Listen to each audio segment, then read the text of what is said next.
श्री कृष्ण हिंदू धर्म में भगवान हैं। वे विष्णु के 8वें अवतार माने गए हैं। कन्हैया, माधव, श्याम, गोपाल, केशव, द्वारकेश या द्वारकाधीश, वासुदेव आदि नामों से भी उनको जाना जाता है। कृष्ण निष्काम कर्मयोगी, आदर्श दार्शनिक, स्थित प्रज्ञ एवं दैवी संपदाओं से सुसज्जित महान पुरुष थे। उनका जन्म द्वापर युग में हुआ था। उनको इस युग के सर्वश्रेष्ठ युग पुरुष या युगावतार का स्थान दिया गया है। कृष्ण के समकालीन महर्षि वेदव्यास द्वारा रचित श्रीमद्भागवत और महाभारत में कृष्ण का चरित्र विस्तृत रूप से लिखा गया है। भगवद गीता कृष्ण और अर्जुन का संवाद है, जो ग्रंथ आज भी पूरे विश्व में लोकप्रिय है।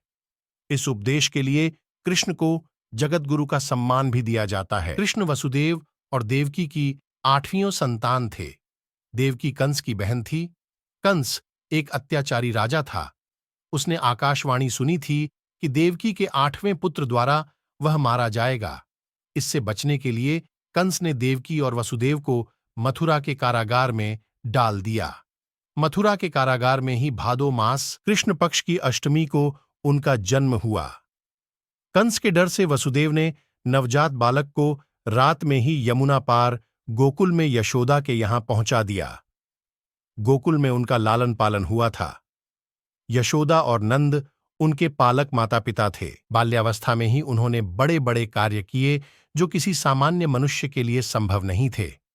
अपने जन्म के कुछ समय बाद ही कंस द्वारा भेजी गई राक्षसी पूतना का वध किया।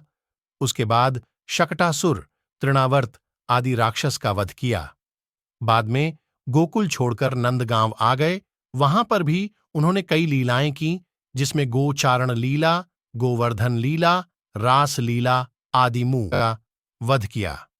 सौराष्ट्र में द्वारका नगरी की स्थापना की और वहां अपना राज्य बसाया। पांडवों की मदद की और विभिन्न संकटों से उनकी रक्षा की। महाभारत के युद्ध में उन्होंने अर्जुन के सारथी की भूमिका निभाई और रणक्षेत्र में ही उन्हें उपदेश दिया। 124 वर्षों के जीवनकाल के बाद उन्होंने अपनी लीला समाप्त की। उनके अवतार समाप्ति के तुरंत बाद परीक्षित के राज्य का कालखंड आता है।